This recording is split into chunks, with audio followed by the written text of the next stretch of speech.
Kochi metro rail നിർമ്മാണത്തിൽ വൻ ക്രമക്കേട്. എളംകുളം മെട്രോ സ്റ്റേഷന്റെ മേൽത്തട്ട് അടർന്നു വീണു. യാത്രക്കാർ ഇല്ലാതിരുന്നതിനാൽ വൻ അപകടം ഒഴിവായി.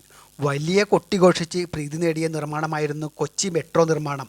മെട്രോയുടെ അവസാന ഘട്ടത്തിൽ നിർമ്മാണം നടത്തിയ പ്രദേശമാണ് എളംകുളം സ്റ്റേഷൻ. അടിയന്തരമായ നിർമ്മാണത്തിലെ അപാകതകൾ പരിശോധിക്കണമെന്ന ആവശ്യം ഉയർന്നു കഴിഞ്ഞു. പള്ളിയിൽ മെട്രോയുടെ തൂൺ ഇടിഞ്ഞു താഴ്ന്ന പരാതി നിർമ്മാണ കമ്പനി പരിഹരിച്ചു കഴിഞ്ഞപ്പോൾ വീണ്ടും നിർമ്മാണത്തിലെ അപാകത തെളിവാക്കുന്ന അപകടമാണ് ഉണ്ടായത്. മേൽത്തട്ട് അടർന്നു വീണ തൂണിന്റെ മേൽഭാഗത്തെ കമ്പികൾ തുരുമ്പ് പിടിച്ച് ജീർണാവസ്ഥയിലാണ്. കൊച്ചി മെട്രോ തൂണിന്റെയും സ്പാനിന്റെയും ബലം